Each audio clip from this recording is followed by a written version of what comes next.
Assalamualaikum warahmatullahi wabarakatuh.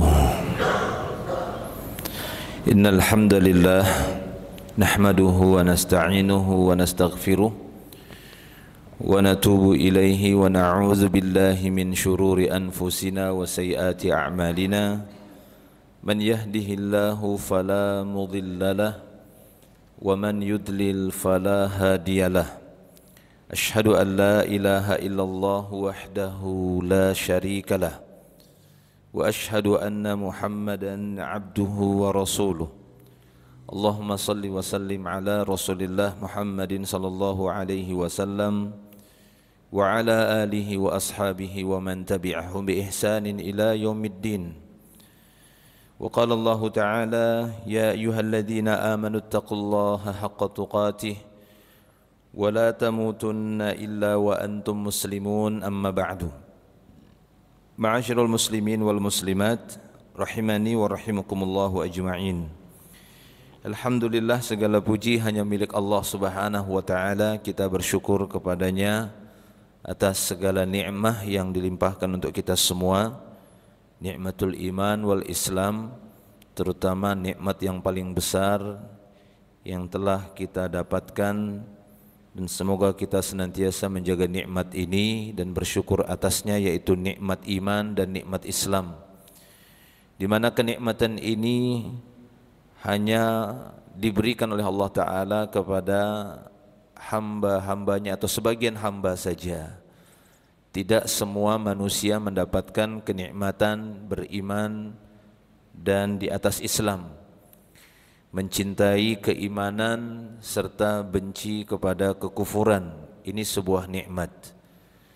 Allah Ta'ala mengatakan, walakinnallaha habbaba ilaikumul iman wa zayyanahu fi qulubikum wa karraha ilaikumul kufra wal fusuqa wal isyan ulaika humur rasyidun. Akan tetapi Allah lah yang menjadikan pada diri kalian cinta dan senang dengan keimanan. Allah jadikan itu sebagai perhiasan hati kalian. Allah jadikan hati kalian benci dengan kekufuran, benci dengan kefasikan dan kemaksiatan. Merekalah orang-orang yang mendapatkan petunjuk. Ini sebuah nikmat yang hanya Allah Ta'ala berikan kepada sebagian hambanya, yaitu mereka orang-orang yang mendapatkan nikmat iman dan Islam. Ada penikmat dunia Allah Ta'ala berikan kepada semua manusia, baik beriman ataupun orang kafir akan mendapatkan nikmat dunia.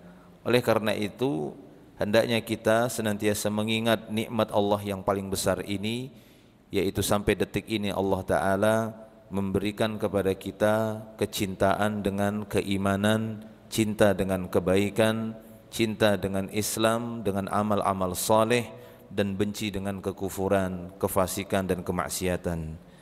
Taib, kita akan lanjutkan pembahasan pada kitab Panduan Keluarga Sakinah atau buku Panduan Keluarga Sakinah yang disusun oleh Al-Ustadz Yazid bin Abdul Qadir Jawas rahimahullahu ta'ala rahmatan wasi'ah, di mana pembahasan kita sudah sampai di penghujung pembahasan buku ini.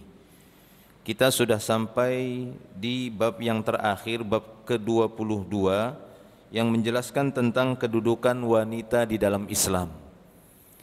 Sebagian dari pembahasan di bab yang ke-22 ini sudah kita bacakan, tersisa subjudul ataupun subbab yang terakhir dari nomor 2, yaitu hikmah poligami.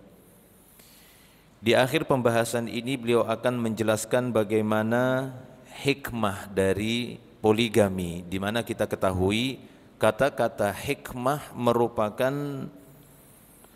kalimat dari salah satu nama Allah Subhanahu wa taala Al-Hakim, dan dari Allah lah hikmah itu.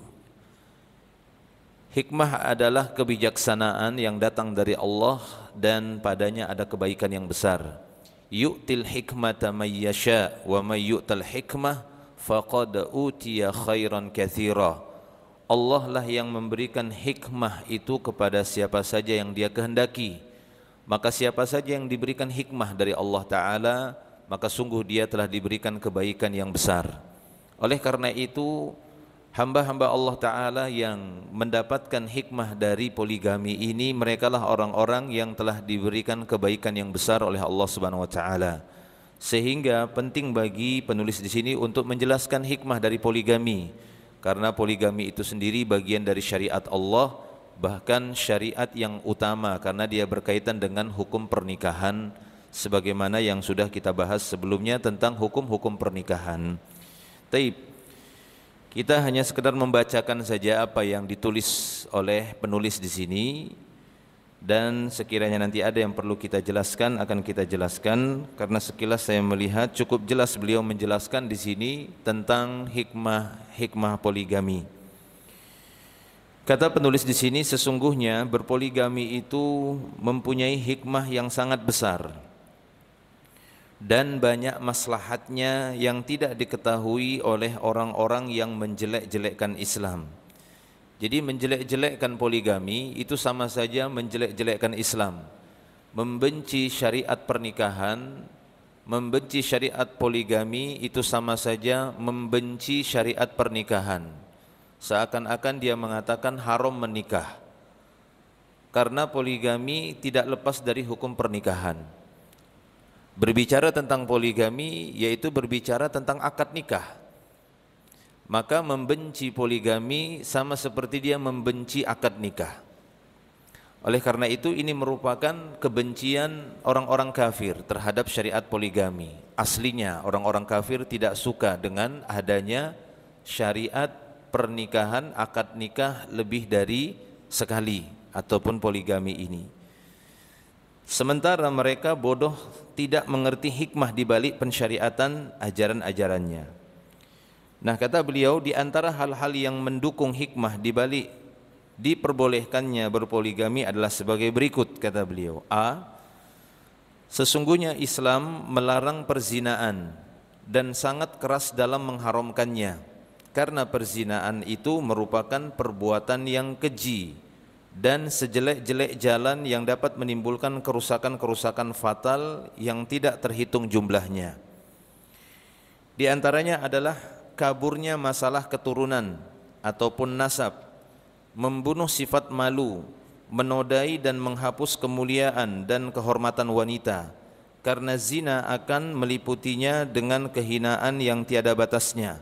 Bahkan kehinaan dan noda akan menimpa keluarga dan kerabat dekatnya.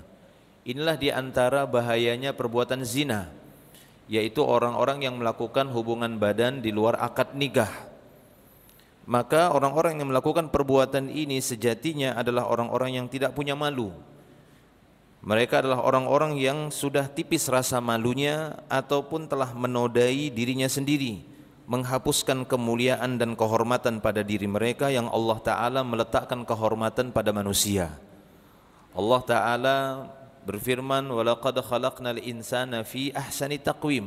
Sungguh Allah Ta'ala telah menciptakan manusia dengan sebaik-baik penciptaan.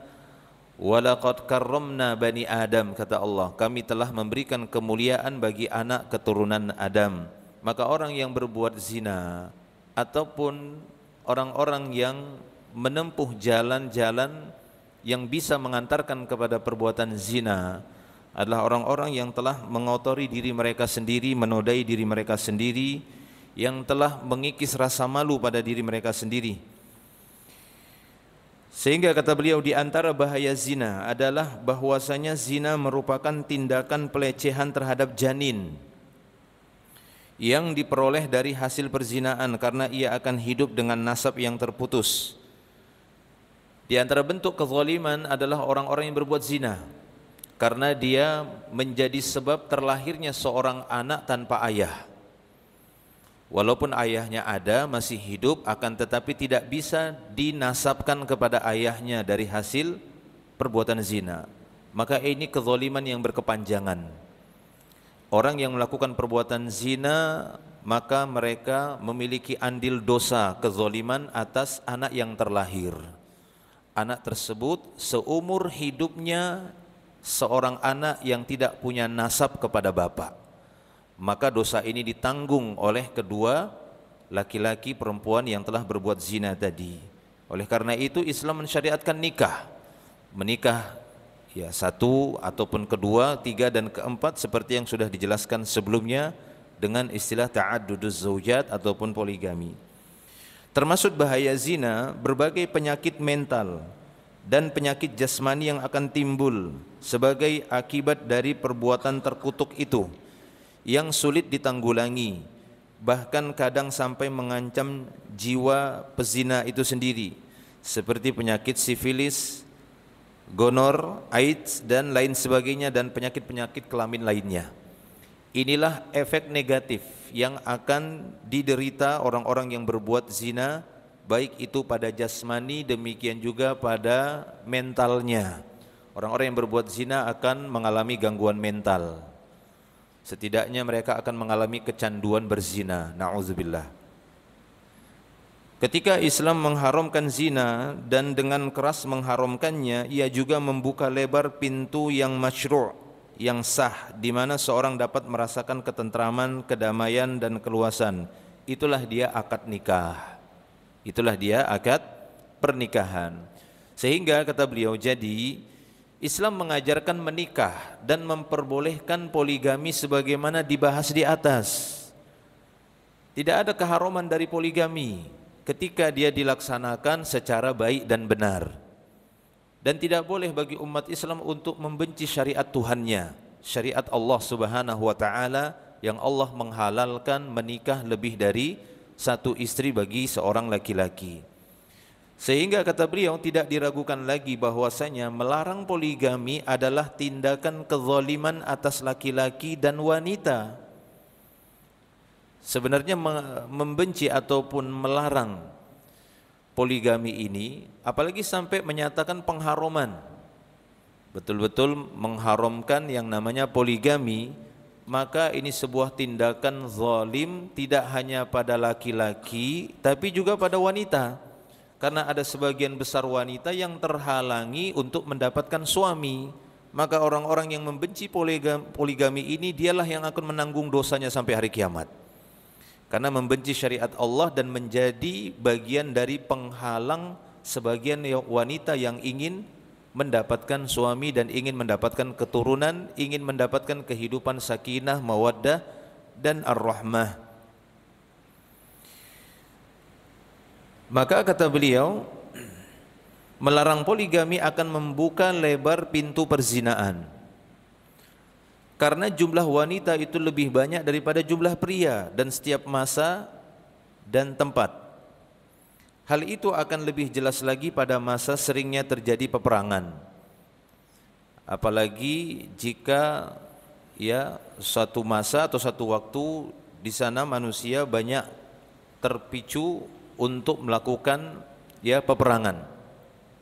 Ada pemicu-pemicu yang menyebabkan manusia berperang, sehingga banyak kaum laki-laki yang ya menjadi korban peperangan ataupun meninggal di medan peperangan. Akhirnya banyak wanita-wanita yang kehilangan tulang punggungnya, ditinggal mati oleh suaminya, sementara mereka membutuhkan ya pendamping, membutuhkan tulang punggung, membutuhkan pengganti untuk menafkahi mereka, mengayomi mereka dan semisalnya, sebagaimana tugas-tugas seorang laki-laki ataupun sebagai seorang suami. Maka kata beliau, membatasi laki-laki menikah dengan satu istri dapat berakibat pada adanya jumlah besar dari kaum wanita yang hidup tanpa suami, yang pada gilirannya akan menyebabkan kesulitan, kesempitan dan ketidakpastian bagi mereka. Kadang bisa menjerumuskan ke dalam lembah penjualan kehormatan dan kesucian diri, tersebarnya perzinaan dan kesia-siaan anak keturunan. Apalagi kaum wanita yang memiliki akal yang tidak sekuat laki-laki, sehingga sering mereka ketika tidak memiliki suami atau cerai dari suaminya atau suaminya meninggal dunia, sementara untuk pilihan menikah dengan laki-laki yang bujang itu sangat sedikit, kecil kemungkinannya. Kemungkinan besar mereka menikah dengan laki-laki yang sudah beristri, sementara terhalangi dengan adanya orang-orang yang mengharamkan ataupun melarang poligami ini. Akhirnya pikiran mereka tidak sekuat kaum laki-laki yang mungkin mereka akan bekerja, tapi tidak mungkin pada wanita, sehingga mereka berpikir untuk menjual kehormatannya menjadi seorang wanita pelacur dan semisalnya, maka ini akan mengakibatkan kerusakan di tengah masyarakat itu sendiri. Taib. Kemudian yang B kata beliau, sesungguhnya nikah itu bukan kenikmatan jasad saja. Ya, sesungguhnya nikah itu bukan kenikmatan jasadi ataupun fisik semata, tetapi di balik itu terdapat ketentraman dan kedamaian jiwa, di samping kenikmatan mempunyai anak. Jadi jangan dikira menikah itu pikirannya hanya pada kemaluan saja, memuaskan syahwat saja, bukan. Itu mungkin pikiran sebagian orang, walaupun setiap orang menikah ya menginginkan hal itu, kepuasan dalam hal syahwat, menyalurkan syahwat. Tapi ingat bahwasanya aqdun nikah, pernikahan yang disyariatkan oleh Allah Ta'ala bukan semata-mata untuk mendapatkan kenikmatan syahwat saja, bukan semata-mata untuk melampiaskan syahwat saja, tapi ada yang lebih menenteramkan jiwa manusia. Ketika mereka mendapatkan pernikahan, mendapatkan pasangan, mereka ingin mendapatkan orang-orang yang di samping mereka bisa mendapatkan ketenangan, ketentraman jiwa. Di samping itu mereka akan mendapatkan kenikmatan dengan dikaruniai anak. Dan anak di dalam Islam tidak seperti anak dalam sistem-sistem kehidupan buatan manusia, karena kedua ibu bapaknya mempunyai hak atas anak. Apabila seorang wanita dikaruniai beberapa anak, lalu ia dididik sebaik-baiknya, maka mereka menjadi buah hati dan penghibur baginya. Maka pilihan mana yang terbaik bagi wanita? Hidup dengan suami yang melindungi, mendampingi dan memperhatikannya, serta dikaruniai anak-anak yang jika dididik dengan baik akan menjadi buah dan penghibur hati baginya, atau memilih hidup sebatang kara dengan nasib tiada menentu lagi terpontang-panting ke sana kemari. Jadi ada kenikmatan di balik menikah itu, memiliki pasangan, yaitu ketenangan hati, ketenteraman jiwa, hidup berumah tangga, ya, terlebih lagi apabila telah dikaruniai anak. Bahkan sekiranya pasangan suami istri belum dikaruniai anak, maka pasangan itu menjadi sebab ketentraman jiwa mereka. Ada teman ngobrolnya, ada teman untuk mencurahkan isi hati. Itulah dia fungsi suami istri. Seperti yang telah kita sampaikan sebelumnya, apabila antara suami istri terjadi perselisihan ataupun pertengkaran rumah tangga, maka lebih utama mereka untuk curhat sesama mereka saja, tidak terburu-buru menceritakan kepada orang-orang di luar mereka selain keduanya, kepada orang tuanya, keluarganya, teman-temannya, karena sesungguhnya itulah fungsi suami istri, mereka berbicara secara internal di dalam rumahnya dari permasalahan yang mereka hadapi. Taib ya, agar keharmonisan rumah tangga itu lebih langgeng terjaga, aib-aib mereka lebih terjaga, tertutupi dengan sebab perbuatan mereka sendiri, tidak terburu-buru bercerita kepada orang-orang selain dari keduanya. Taib. Kemudian yang C kata beliau, sesungguhnya pandangan Islam itu pandangan yang adil lagi seimbang. Ini harus kita yakini. Seorang muslim dan umat Islam secara keseluruhan wajib hatinya meyakini bahwa apapun yang Allah Ta'ala syariatkan di dalam agamanya ini semua merupakan bukti keadilan dari Allah. Tidak ada satu hukum pun yang Allah Ta'ala tetapkan di dalam dinul Islam yang itu bermuatan kezaliman untuk hamba-hambanya. Maka ini tuduhan keji kepada Allah. Ketika ada seorang yang beriman, hatinya meragukan tentang hukum yang Allah syariatkan. Jika terjadi penyimpangan hukum di tengah-tengah manusia, itu bukan karena sebab hukumnya, akan tetapi pelaku ataupun orang yang mengaplikasikannya mungkin masih belum menyertakan semua syarat-syarat dan rukun-rukun pada hukum itu sendiri. Seperti halnya sholat. Salat itu Allah Ta'ala syariatkan tujuannya untuk mencegah manusia dari perbuatan keji dan munkar. Inna salata tanha anil fahsya'i wal munkar. Dan banyak fungsi-fungsi salat yang lainnya. Kalau kita dapati di sana ada orang yang mengerjakan solat, akan tetapi dia terjerumus ke dalam api neraka karena riaknya, maka apakah solatnya yang kita salahkan? Apakah syariat solatnya? Apakah Allahnya yang kita marahi, yang kita murkai? Fana'udzubillah min dzalik. Kita berlindung kepada Allah dari perbuatan itu. Ini sebuah kekejian dan kekejaman kepada Allah, kezaliman dan tuduhan keji kepada Allah. Bukan syariat solatnya yang salah, tapi orang yang melaksanakannya itu keliru. Dia tidak melaksanakan sesuai dengan yang Allah syariatkan. Begitu juga dengan poligami ini. Taib. Sehingga kata beliau, sesungguhnya pandangan Islam itu pandangan yang adil lagi seimbang. Islam melihat wanita dari segala aspeknya. Bukan wanita yang kita mintai pandangannya terhadap wanita yang lain. Kalau para wanita yang kita mintai pendapatnya untuk wanita yang sekomunitas dengan mereka, maka kita tidak dapati sifat adil itu. Karena memang wanita cukup berat untuk menjadi seorang wanita yang adil dibandingkan laki-laki. Ya, bukan berarti wanita tidak bisa adil, bisa, tapi ujiannya cukup berat. Di samping kondisi mentalnya para wanita, kondisi keagamaannya, kejiwaannya, dan tabiat-tabiat wanita lainnya yang Allah Ta'ala berikan kepada mereka, itu terkadang membuat berat para wanita untuk bersikap adil, bahkan terhadap sesama komunitas mereka sendiri para wanita. Oleh karena itu turunlah syariat Allah untuk mengajari manusia secara umum, baik laki-laki atau perempuan, bagaimana mereka bersikap adil yang benar sesuai dengan tuntunan Allah Tabaraka wa Ta'ala. Taib. Maka kata beliau, sesungguhnya pandangan Islam itu pandangan yang adil lagi seimbang. Islam melihat wanita dari segala aspeknya, dan pandangannya mencerminkan kesungguhan dalam memandang kepada kaum wanita secara keseluruhan dengan kacamata syariat yang disyariatkan oleh Allah yang maha adil dan maha bijaksana.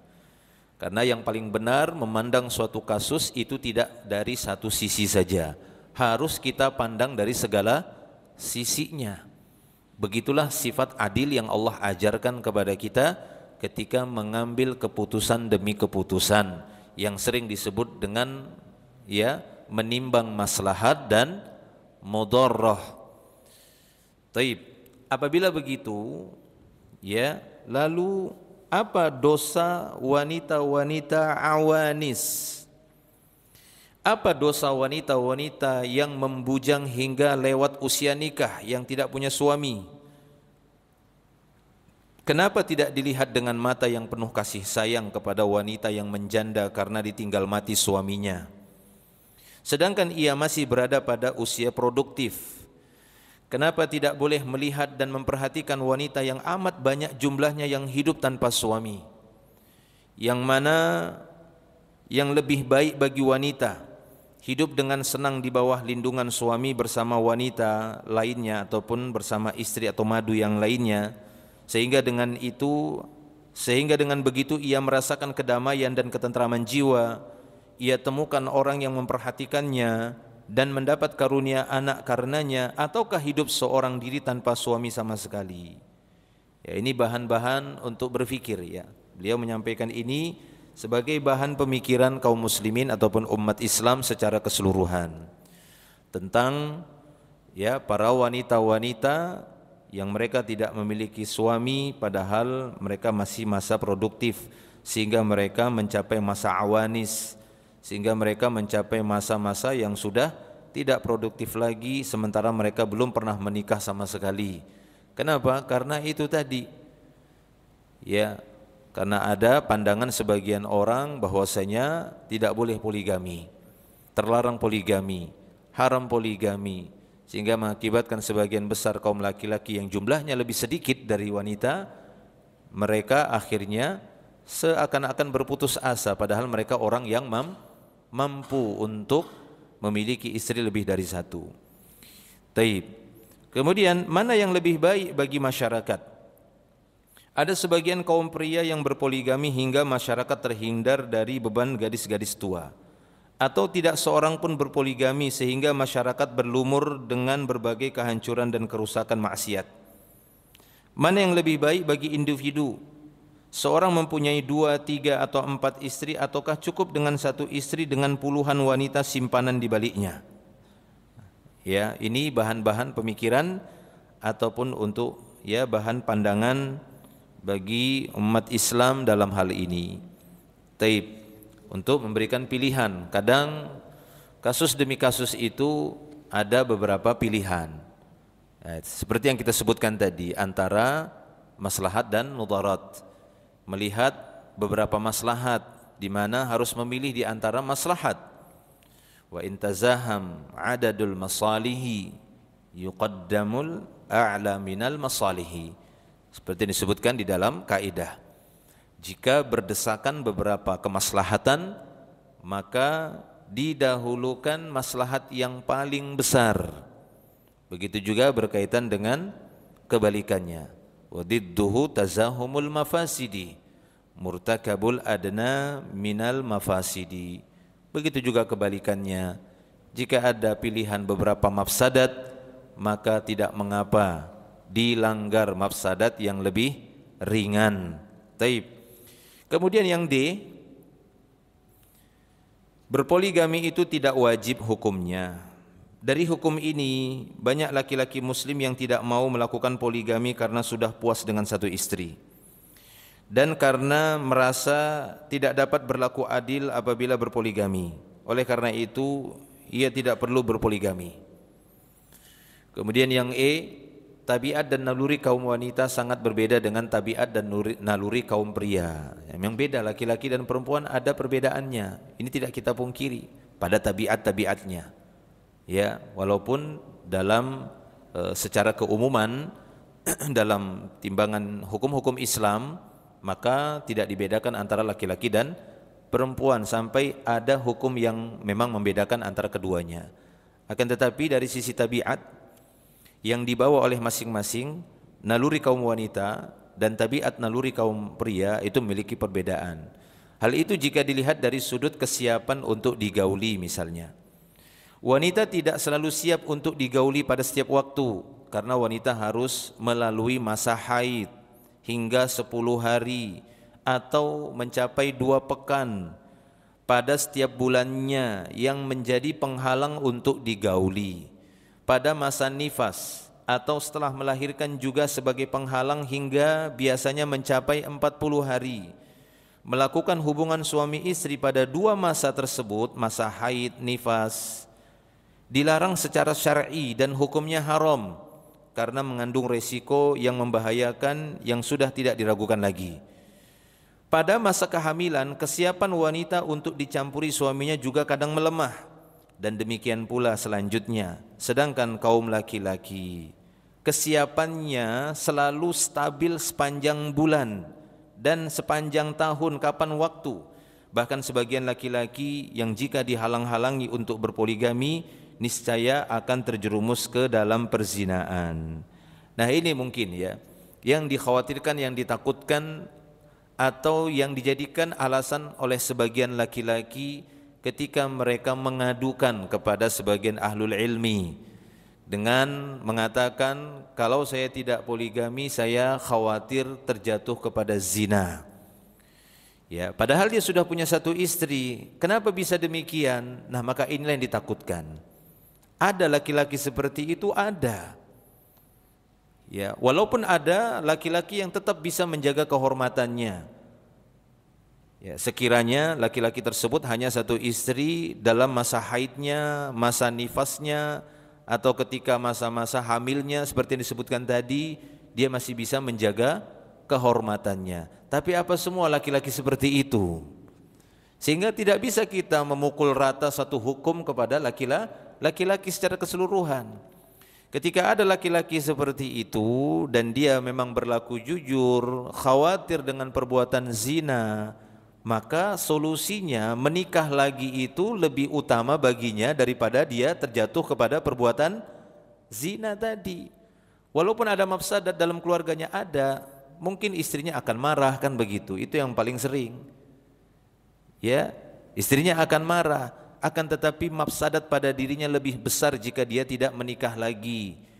Kenapa? Di saat-saat istrinya sedang haid, masa haid istrinya itu mungkin cukup panjang.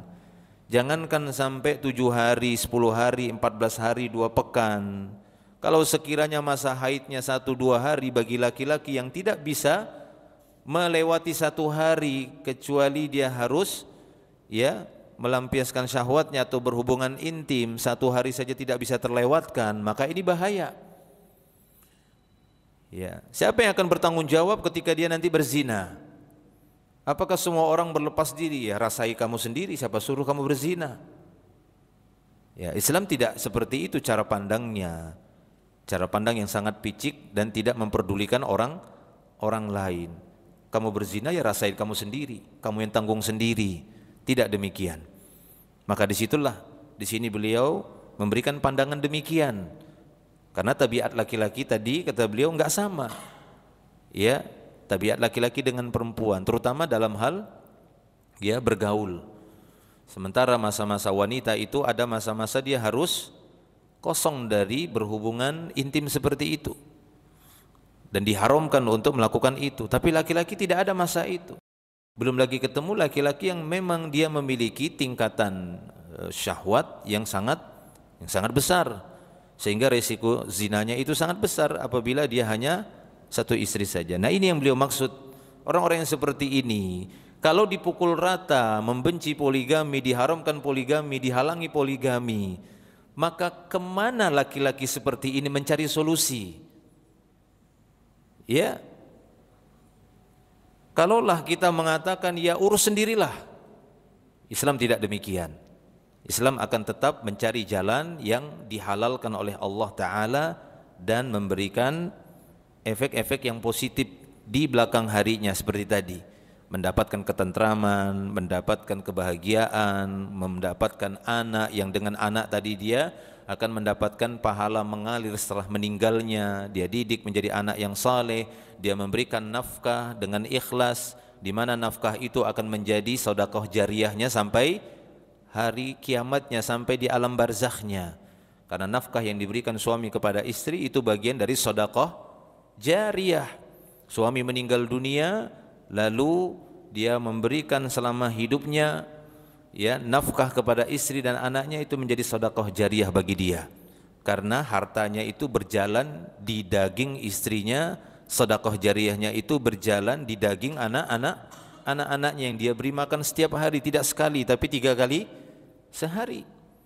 Ya, ketika dia memberikan nafkahnya tadi kepada wanita yang lain lalu mendapatkan anak juga, betapa besar pahala laki-laki tersebut, dan dia selamat dari perbuatan yang sangat keji ini, yaitu perbuatan zina.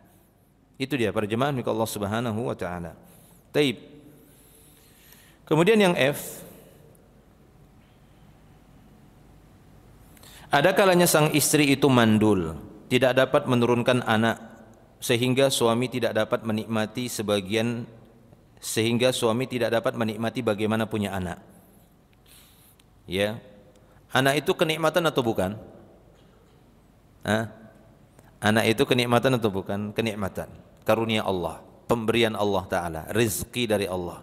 Sebagaimana di dalam beberapa hadis Nabi mengatakan bahwasanya apabila seorang Allah berikan rezeki berupa pasangan, berarti seorang wanita yang mendapatkan suami itu rezeki atau bukan? Rezeki. Ya, dan rezeki Allah itu berpotensi besar menjadi nikmat apabila bersyukur. Nah, itu dia. Begitu juga seorang laki-laki ketika dia mendapatkan pasangan seorang istri, itu sebuah rezeki, dan rezeki itu berpotensi menjadi nikmat. Bahkan rezeki Allah itu aslinya adalah kenikmatan. Hanya saja sebagian manusia ada yang bisa bersyukur, tapi sebagian mereka tidak bisa bersyukur dengan rezeki yang Allah berikan sehingga tidak terasa nikmatnya. Ya, tidak merasakan nikmatnya. Begitu juga pada anak. Anak itu merupakan nikmat. Maka hendaknya bersyukur dengan nikmat yang Allah Ta'ala berikan. Apabila bersyukur, Allah Ta'ala akan memberikan tambahan kebaikan. Bukan hanya sebatas tambahan jumlah anak, tapi tambahan kebaikan pada tersebut, tambahan kebaikan pada pasangannya, maka bersyukurlah dengan nikmat Allah. Nah, kadang ya kata beliau di sini, ada kalanya sang istri itu tidak melahirkan anak. Ya, tidak dapat menurunkan anak sehingga suami tidak dapat menikmati bagaimana punya anak. Daripada dia menceraikan istrinya, lebih baik dia menikah lagi dengan wanita lain yang subur sehingga dia tetap ya menjaga atau tetap mengalirkan kebaikan kepada istrinya yang pertama yang tidak melahirkan anak tersebut, misalnya begitu. Dia tetap bisa mengalirkan kebaikan, dia bisa tetap bergaul dengannya, ya, sebagaimana suami istri memberikan nafkah, bisa bersenang-senang dengan istrinya yang pertama. Akan tetapi dia bisa menikah lagi untuk mendapatkan anak tadi, mencari karunia Allah, mencari nikmat Allah, ya, dengan mendapatkan anak melalui wanita yang lain yang subur yang bisa melahirkan anak. Bahkan saya beberapa kali mendapati cerita-cerita ya dari beberapa rumah tangga yang awalnya istrinya tidak bisa melahirkan anak. Ya, dengan sebab-sebab yang mungkin tidak perlulah dicari tahu apa sebabnya. Sebabnya apakah ketidaksuburan tadi pada wanitanya atau laki-lakinya, intinya yang melahirkan itu bukan laki-laki. Ya, yang melahirkan itu adalah perempuan. Kita tidak melihat ataupun tidak mencari sehingga menuduh, wah ini sebabnya laki-lakinya, ini sebabnya perempuannya. Enggak perlu kita cari-cari seperti itu. Kalau mau berikhtiar ya ikhtiar saja, tapi bukan untuk menjatuhkan antara suami dan istri. Kadang kita dapati sebagian orang itu mencari-cari sebab seperti itu tujuannya untuk merendahkan. Itu tidak boleh. Ya, tidak boleh dalam sebuah keluarga demikian. Berikhtiar tapi masing-masing hendaknya berlapang dada. Karena ikhtiar itu hanyalah analisa saja. Ya, takdir Allah adalah rahasia di lauh mahfuz. Kalau ada suami istri berusaha untuk memeriksa, ini siapa sih sebenarnya penyebabnya ini? Suami yang tidak subur atau istri yang tidak subur? Begitu ya. Kalau ikhtiarnya menganalisa seperti itu, tujuannya untuk mencari sebab supaya dapat anak saja, masing-masing berupaya, enggak apa-apa. Tapi kalau tujuannya adalah untuk mencari aib antara suami istri, maka jangan. Karena tujuan suami istri, tujuannya bukan untuk mencari aib satu dan yang lainnya, tapi untuk menutupi kekurangan. Itulah dia salah satu fungsi menikah, memiliki pasangan agar satu dan yang lainnya saling menutupi kekurangan. Suami punya kekurangan nanti ditutupi sama istri, karena pada istri ada kelebihan yang tidak dimiliki oleh suami. Sama sebaliknya juga begitu. Tugas suami menutupi kekurangan istri, di mana istri tidak memiliki itu dan suami punya, sehingga terlihat ta'awunnya, sehingga terlihat kekuatannya, sehingga terlihat idofahnya. Lihat saja kalimat yang sudah mudhaf ilaih, dia dianggap satu kalimat padahal dia gabungan dari dua kalimat, ya, sehingga sempurna maknanya. Ketika seorang mengatakan pintu, ya, ketika seorang mengatakan rumah, tapi ketika pintu rumah jelas orang maksudnya pintu rumah, bukan pintu gudang, kan begitu ya. Nah begitulah dia, ya, laki-laki perempuan ketika sudah dia bersatu dengan akad nikah, maka tujuannya adalah untuk membangun sebuah bangunan yang lebih kuat, itu tujuannya. Taib, kita lanjutkan di sini. Ya, kata beliau, ada kalanya seorang istri itu tidak bisa menurunkan anak, sehingga suami pengen tetap punya anak. Ya, tadi seperti kita sampaikan ada sebagian pengalaman yang sampai kepada saya ceritanya. Ya, pasangan suami istri yang sudah lama tidak punya anak, akhirnya sang suami menikah lagi. Ya, dengan si istri faham tentang hal itu. Nah, itu yang penting juga. Si istri juga faham akan pentingnya si suami atau suaminya pengen punya anak dan dia belum bisa melahirkan anak. Ya.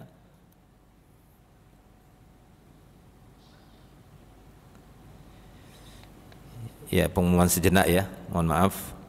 Ini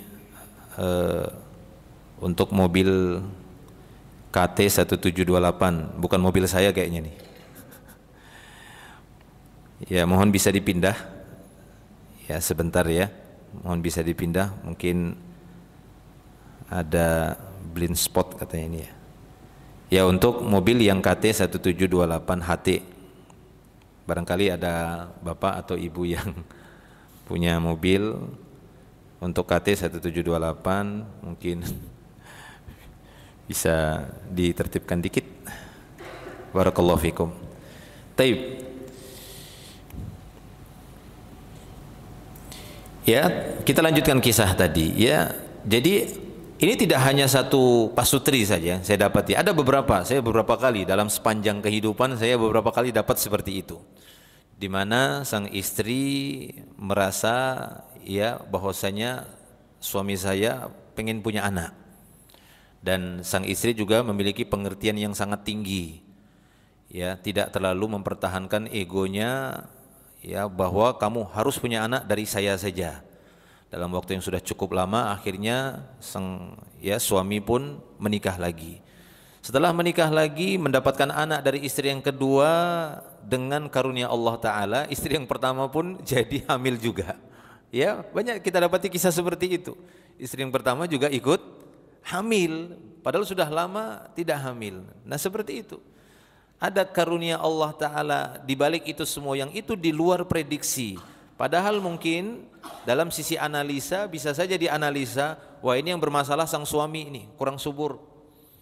Ya, benihnya itu tidak bisa menembus dinding rahim kan begitu ya, ovum dari si wanita misalnya. Anggaplah itu namanya analisa ya.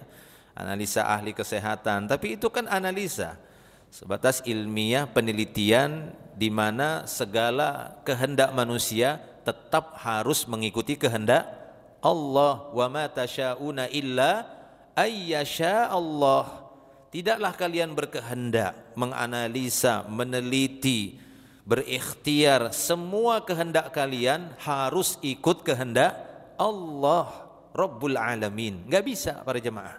Walaupun bisa kita pastikan bahwasanya ini kena begitu ya, dengan jarak yang dekat. Misalnya kita ingin menembakkan sesuatu jarak dekat, ini kena pasti, tapi ketika Allah mengizinkan tidak kena, maka pasti nggak kena, meleset. Apapun itu Allah yang akan menjadikan sebabnya nanti. Apakah karena angin, apakah karena goyang tangannya, apakah dia terbatuk kan begitu ya, apakah matanya nanti keselip kan gitu, banyak. Nah begitu juga ya berkaitan dengan ini ya, jadi ada beberapa kisah kejadian seperti itu, tidak hanya orang Indonesia ya, beberapa kejadian yang saya dapati saat saya mungkin berkunjung ke Saudi gitu ya untuk umroh dan semisalnya, mendengar cerita orang-orang di sana, ada sebagian yang kejadian seperti itu. Di Indonesia juga ada yang seperti itu. Kenapa demikian? Mungkin ya, mungkin saja kita berhusnuzon ini karena itu tadi, kerelaan dan saling pengertian antara kedua suami istri tadi, sama-sama memahami bahwasanya ada di sana tujuan-tujuan pernikahan yang harus mereka dapatkan dan mereka ingin ta'awun di sana.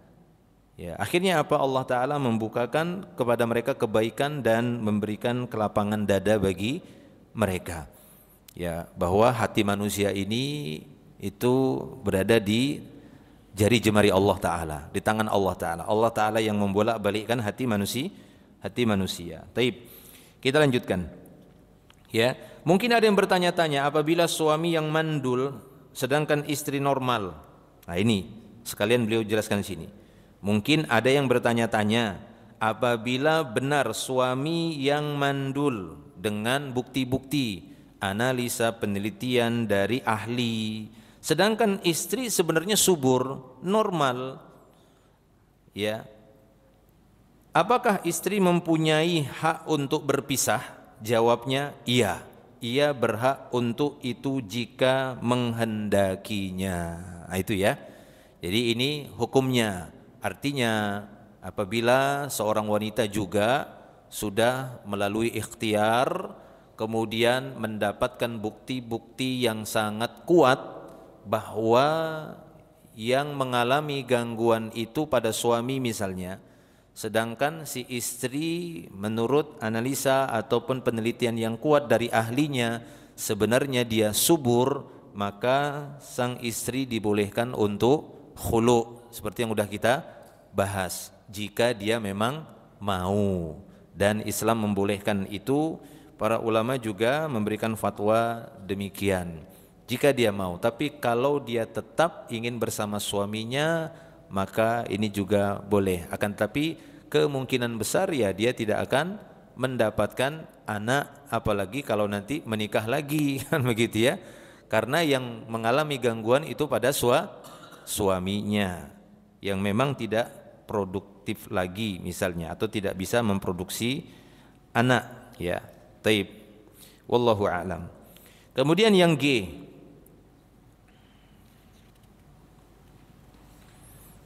Ya, mungkin solusi yang lainnya sekalian ya. Solusi yang lainnya dengan metode pengobatan. Barangkali ikhtiarnya sang suami bisa melalui pengobatan dan insyaallah ada.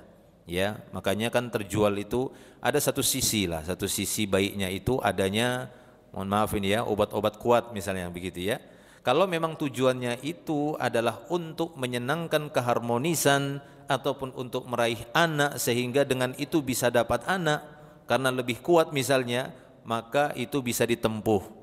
Atau pengobatan-pengobatan yang lainnya yang membuat seorang laki-laki tadi dia bisa produktif. Taib, wallahu a'lam. Akan tapi itu tidak boleh digunakan dengan tujuan yang jahat ya, seperti itu digunakan untuk perzinaan. Nah, itu tidak boleh. Nauzubillah min dzalik.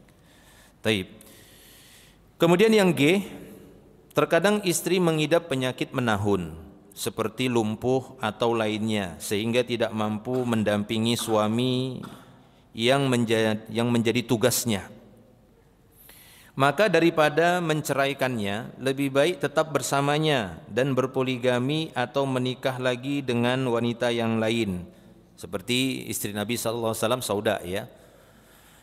Ya, istri Nabi sallallahu alaihi wasallam ketika dia memberikan bagian malamnya karena sudah semakin tua dan dia sudah semakin melemah, ya, tidak bisa lagi bertugas, tidak bisa melaksanakan tugasnya sebagai seorang istri secara maksimal. Dia khawatir malah menambah dosa karena setiap Nabi datang ya memberikan giliran mabit ke rumah Sauda misalnya, sementara dia tidak bisa melayani dengan baik.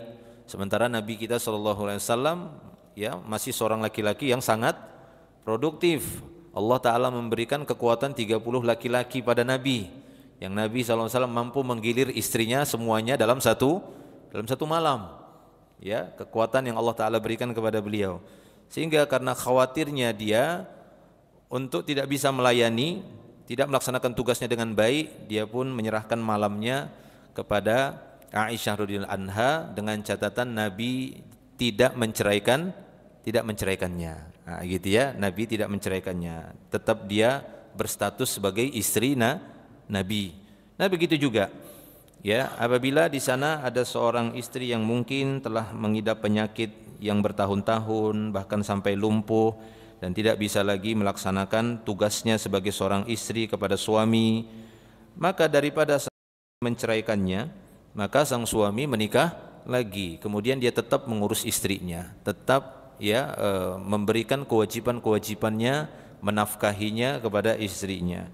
Justru ini adalah seorang laki-laki yang sangat berwibawa seperti ini. Padahal sah-sah saja dia ketika ingin menceraikan istrinya dalam keadaan lumpuh seperti itu dan tidak bisa melaksanakan tugas, tidak bisa melayani. Ini boleh saja, boleh.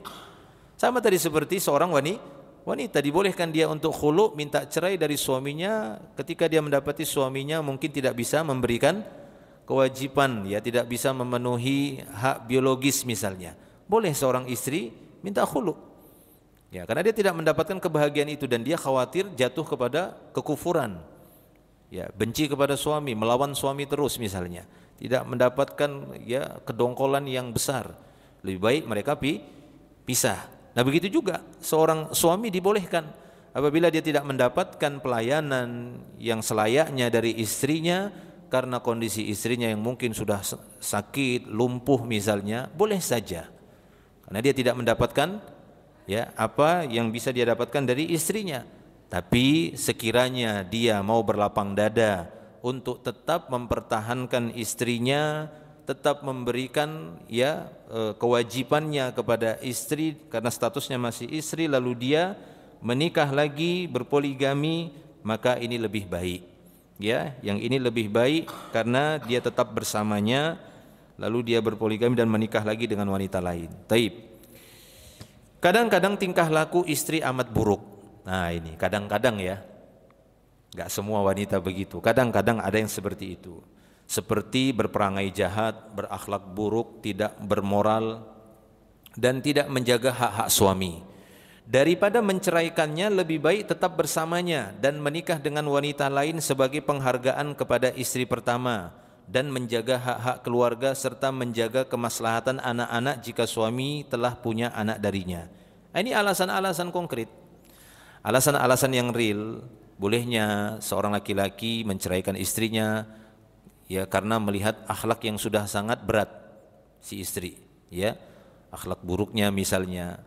Akan tapi dia tetap mempertahankan karena mempertimbangkan keluarga, mempertimbangkan sudah punya anak, akan tetapi dia menginginkan pasangan yang salihah misalnya. Sementara sudah cukup lama dia untuk menunggu-nunggu, menanti-nanti mendidik istrinya yang pertama, tapi tetap dengan akhlak yang buruk seperti itu, maka dia lebih baik menikah lagi, mencari istri yang salihah dengan tetap mempertahankan istri pertamanya. Karena melihat tadi ya, mempertimbangkan sudah punya anak, sudah punya keluarga. Nah maka ini tidak mengapa daripada dia menceraikannya yang nanti beresiko juga pada anak dan keluarga. Taib. Kemudian yang sesungguhnya kemampuan laki-laki untuk menghasilkan keturunan atau produktivitas itu lebih besar daripada wanita. Laki-laki masih produktif hingga usia 60-an. Bahkan kadang sampai pada usia 100 tetap masih segar dan mampu memberi keturunan. Bahkan sampai sekarang masih ada saja kita dapati berita-berita informasi di mana seorang kai masih menikah lagi. Begitu ya, masih menikah lagi. Saya ngopi dulu lah, biar agak dingin kepala.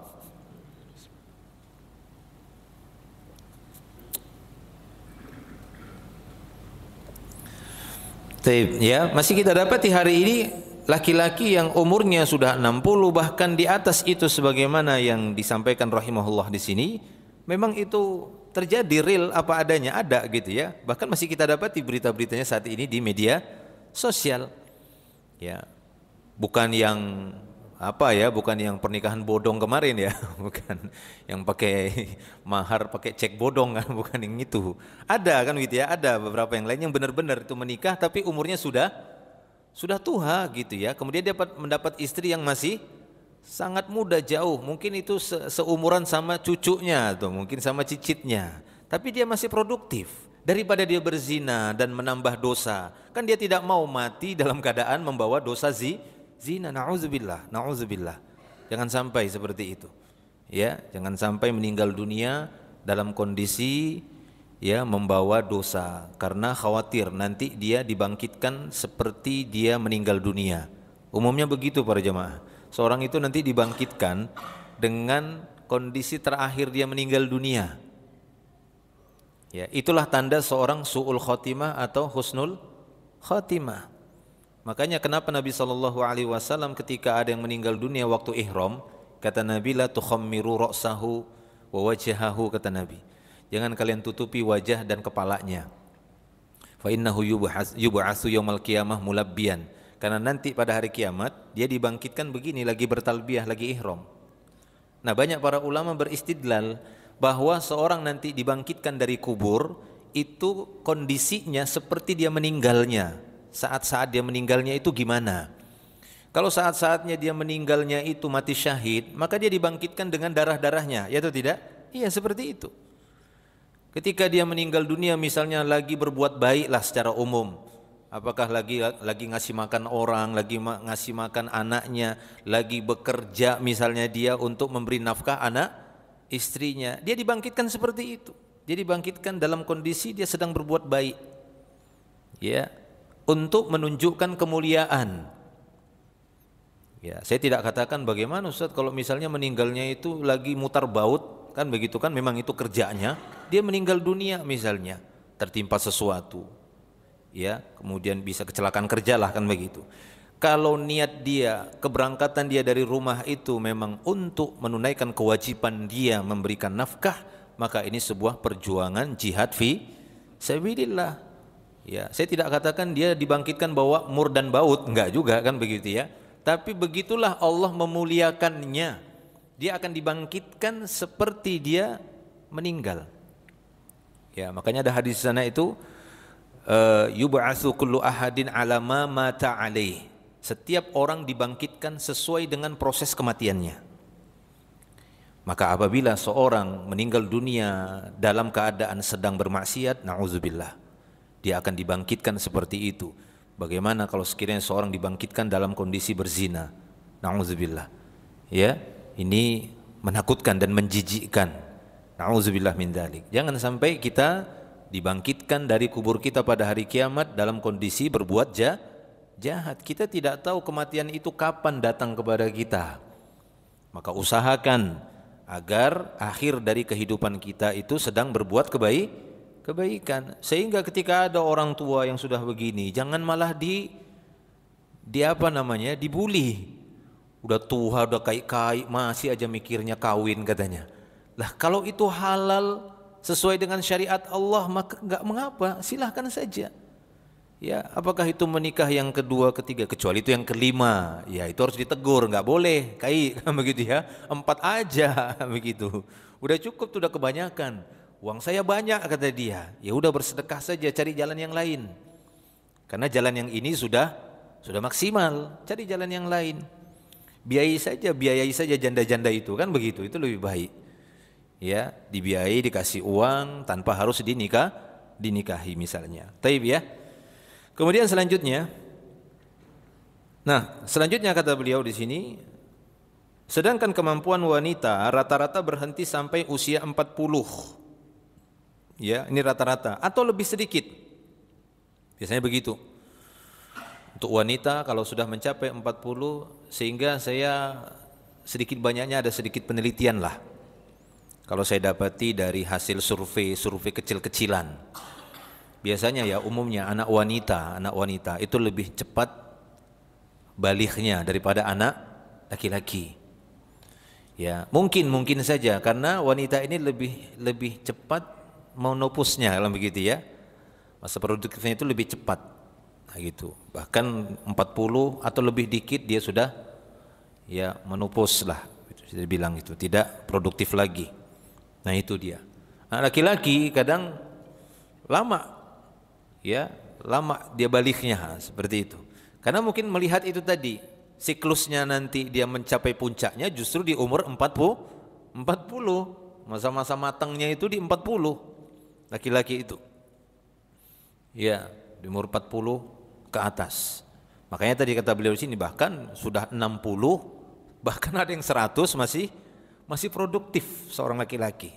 Nah itu dia. Ya. Ya bahkan sudah balik sekalipun kita dapati seorang laki-laki itu masih kekanak-kanakan. Iya kan? Masih suka mainnya mainan anak-anak. Itu laki-laki. Iya kan? Padahal sudah tua kan begitu. Maksudnya sudah balik, udah 20, 25, 30, mainannya kayak masih mainan anak-anak. Nah, gitu dia. Karena memang masa dewasanya lambat dia laki-laki. Dewasanya itu di 40.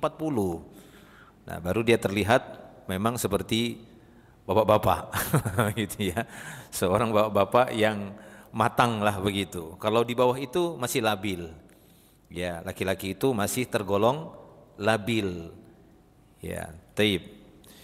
Nah, kemudian ya, ini kata beliau, sedangkan kemampuan wanita rata-rata berhenti sampai usia 40-an atau lebih sedikit. Jika demikian, maka mencegah poligami adalah perbuatan yang menghalangi umat dari mempunyai keturunan. Kemudian yang J, kata beliau, dalam pernikahan dengan istri kedua terdapat tenggang waktu bagi istri pertama. Istri pun memiliki waktu untuk sedikit beristirahat dari beban-beban tugas melayani suami, karena ada orang yang membantunya dan mengambil sebagian tugas melaksanakan beban tersebut. Maka dari itu sebagian wanita yang berakal setelah memasuki usia lanjut dan kurang mampu memberikan yang terbaik untuk suaminya, memberi isyarat agar suaminya menikah lagi atau berpoligami. Nah ini ya, wanita yang cerdas terkadang ya demikian. Di antara solusi yang mereka berikan, memberikan isyarat kepada suaminya untuk menikah lagi saat-saat dia sudah mulai melemah dan sudah mulai tidak mampu untuk melayani suami secara maksimal, sehingga dia ada waktu istirahat saat suaminya menggilir istri yang lainnya. Jadi dia ada waktu istirahat. Kalau tidak, maka setiap hari dia harus ngurus suami, ngurus anak. Ya, ngurus suami, ngurus anak. Tapi ketika sudah mulai melemah, maka ada saat-saat dia utlahlah sedikit lah begitu ya, rehlah ya, santai dikit 1 hari, walaupun itu 1 hari. Untung-untung ada 2, 3, nah 3 hari kan begitu. Lumayan 3 hari nyantai di rumah. Nanti pas giliran malamnya atau harinya dia, maka dia lebih maksimal lagi untuk melayani suaminya. Kemudian yang K, mencari pahala. Ya. Ada kalanya seorang menikah lagi dengan wanita miskin yang tidak memiliki penanggung beban hidupnya, maka ia menikahinya dengan maksud menyelamatkan kesucian dan memberikan perlindungan atasnya, yaitu dengan harapan mendapat banyak pahala dari Allah Subhanahu wa taala. Nah ini ya, ada sebagian orang mengatakan kalau memang benar mau poligami, maka jangan menikahi yang masih cantik-cantik, yang gadis-gadis, katanya begitu ya. Kalau memang mau poligami itu seperti Rasulullah yang dinikahi janda-janda saja. Ya ini hanya sebatas ini sajalah kan begitu ya. Mungkin mudah-mudahan hanya pendapat. Tapi kalau itu bagian syariat tidak. Ya, tidak ada syariat mengharuskan laki-laki kalau mau berpoligami harus yang janda-janda yang dinikahi. Ya, tidak demikian. Tadi sudah kita sebutkan. Artinya itu bebas saja. Ya, tergantung nanti maslahatnya mana yang perlu dia nikahi. Nah di sini beliau memberikan satu solusi. Kalau mau pahala lebih besar, nikahilah wanita yang statusnya itu miskin, yang kesusahan, sehingga apa yang dia berikan nafkahnya itu terasa lebih besar. Ya gitu ya. Walaupun silahkan saja ketika dia ingin berpoligami menikahi wanita yang lebih kaya atau wanita kaya, silahkan, boleh saja. Nah gitu ya. Taib. Kalau dia mengatakan kenapa Nabi SAW tidak berpoligami saat menikahi Khadijah? Ya iyalah, syariatnya belum turun, ya kan? Atau kalaupun syariat ayatnya pada waktu itu sudah turun, Nabi SAW lebih melihat kepada maslahat, karena yang lebih diperjuangkan, yang lebih fokus pada waktu itu bukan rumah tangga, akan tetapi apa? Mengislamkan manusia, masa-masa merintis. Ya, kurang paslah saat-saat itu perjuangan harus mengorbankan darah, resiko mati, kemudian mikir menikah, kan begitu ya. Ya, cukuplah satu pada waktu itu. Makanya setelah hijrah dari Mekah ke Madinah, barulah di situ Nabi SAW mulai berpoligami, ta'aduduz zaujat. Taib. Selanjutnya ya, yang L. Jadi demikian ya, menikahi. Kadang ada satu sisi dia menikahi wanita dan ingin mendapatkan pahala lebih besar, maka menikahi wanita yang statusnya miskin, wanita yang janda yang memang kesusahan, itu dia nikahi karena pahalanya lebih besar. Dari sisi mana pahalanya lebih besar dibandingkan wanita yang sudah berkecukupan? Ya, dari sisi rasa ya. Orang yang sangat membutuhkan ya nafkah, misalnya dia kesulitan mencari nafkah, saat kita berikan sedikit saja itu bersyukurnya bukan main, ya atau tidak? Itu rasanya itu dia bukan main dibandingkan yang dia berkecukupan. Ketika diberikan yang sedikit, biasa ini, saya juga udah punya gitu ya, saya juga lebih dari itu punya. Nah itu dia, kadang menimpa seperti itu, sehingga ya perasaan yang ditimbulkan ketika memberikan kepada ya orang-orang yang kesusahan, yang miskin, itu rasanya lebih besar. Jadi doanya itu lebih banyak pastinya, lebih besar dibandingkan yang dia merasa kecil itu, sepele karena dia udah punya. Nah itu dia. Ini terkadang ujian berat bagi manusia. Ya, kenapa? Karena Nabi kita SAW memberikan pendidikan hati kepada kita. Manajemen hati itu penting para jemaah. Ya, makanya kadang-kadang kita itu mencapai level yang berat ibadahnya tatkala Allah uji kita dengan kelapangan harta. Sehingga kita merasa apa yang kita dapat itu biasa. Kenapa? Karena kita udah punya. Nah itu dia. Karena kita udah punya. Ada orang beri hadiah, dikasih sepiring singkong. Biasa. Singkong, rasa kita biasa. Itu dia. Ya, itu yang membuat kita itu melemah rasa syukurnya. Ya. Coba kalau sepiring singkong tadi dikasih sama orang kelaparan. Sujud syukur dia. Ya, ya Allah sampai nangis dia. Kenapa? Susahnya dia mendapatkan makanan seperti itu walaupun cuma singkong rebus saja. Nah itu dia para jemaah. Makanya ketika Allah Ta'ala menyebutkan masalah ujian, ya, uji mereka itu bil khairi wasyarri, dengan kebaikan-kebaikan dan keburukan ini diuji. Kita diuji dengan itu. Nah itu pasti kita rasakan itu. Nah maka disitulah kita perlu waspada. Ya, sehingga Allah Ta'ala mengatakan wa qalilun min ibadiyas syakur, dikit sekali hambaku yang bersyukur. Itu ya, dikit sekali kata Allah hambaku yang bersyukur. Kenapa? Masih satu itu aja kita contohkan, kita udah nggak tergolong yang bersyukur. Karena ketika dikasih sama teman misalnya, dikasih tetangga, ya makanan yang kita lihat itu singkong, singkong. Ya, hati-hati para jemaah, kalau sampai hati kita seperti itu, kufur nikmat kita itu. Ya, karena itu takdir Allah Ta'ala. Allah ingin lihat bagaimana hatimu. Allah menyaksikan. Sementara orang-orang tidak tahu hati kita. Apalagi sampai kita ngenyek. La haula wala quwata illa billah, na'udzubillah min dzalik. Singkong. Ya, begitu juga diberi suami. Kan ada saat-saatnya ekonomi naik, elit, ekonomi sulit. Ya, ada saat-saatnya kan ekonomi itu kan ekonomi rumah tangga agak turun, sehingga dikasih suami misalnya, langsung hati itu nggak terbiasa, ya kan? Padahal kalau itu dikasih kepada yang lainnya, mungkin dia bisa nangis dan sujud syukur. Nah di situ jatuhnya kufur nikmat pada seseorang, ya. Taib. Dan kufur nikmat itu bahaya para jemaah. La in syakartum la azidannakum wa la in kafartum inna azabi lasyadid, kata Allah. Jika kalian bersyukur aku tambah. Maksudnya aku tambah keberkahannya itu juga maksudnya. Bukan cuma sebatas kuantitasnya saja. Kuantitas kualitas ditambah sama Allah Ta'ala. Kalau tidak pada jumlah yang ditambah oleh Allah tapi manfaat. Betapa banyak kita dapati orang-orang yang secara jumlah dikit hartanya tapi manfaatnya besar sampai dunia. Sampai dunia, seluruh dunia merasakan manfaat hartanya dia. Ada seperti itu, ada para jemaah. Ya, tapi betapa banyak kita dapati orang-orang yang hartanya banyak akan tetapi manfaatnya hanya berhenti sampai dia atau di dalam rumahnya saja.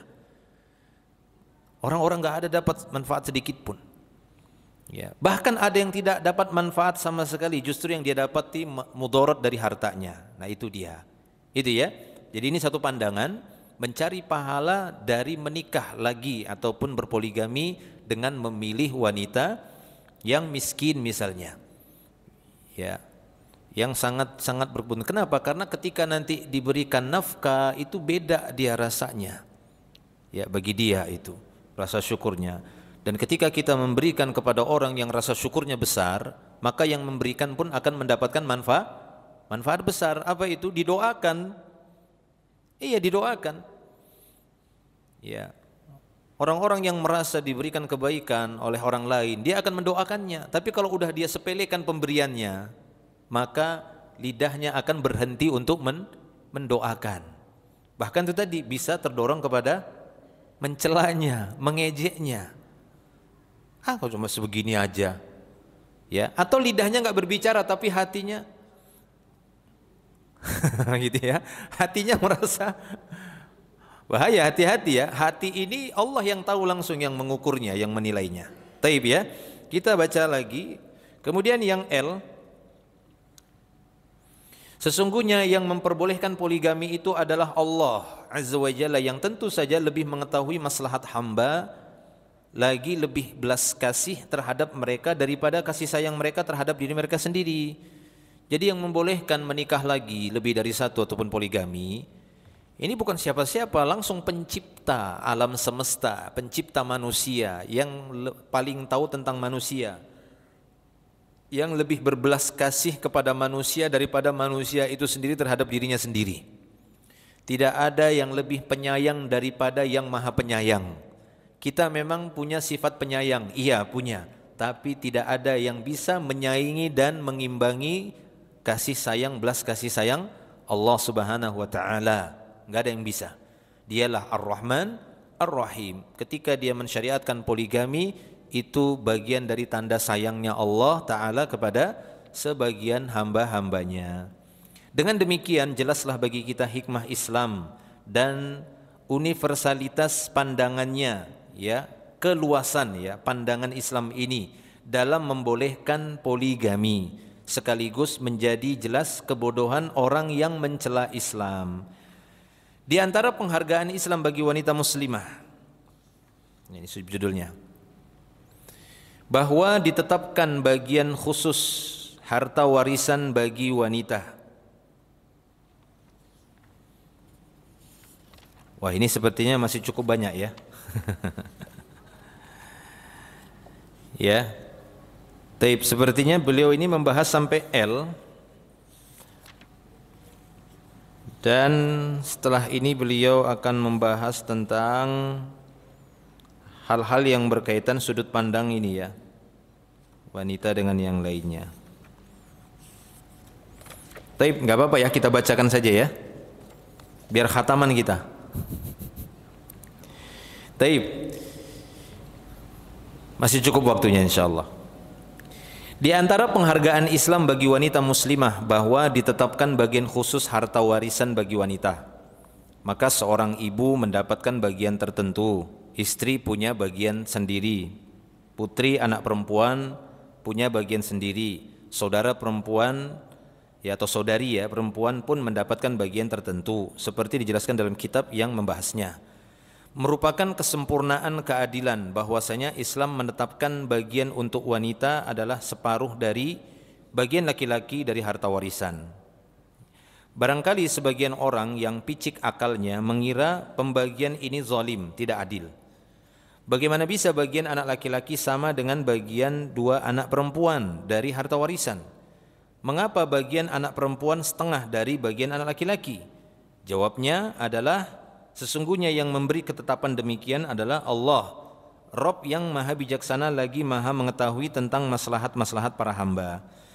Nah sebenarnya ini ya para jamaah Allah Subhanahu wa taala berkaitan dengan syariat Allah Subhanahu wa taala bagi kita semua umat Islam, kaidah yang wajib kita pegangi adalah as-sam'u wa ta'ah, sami'na wa ata'na.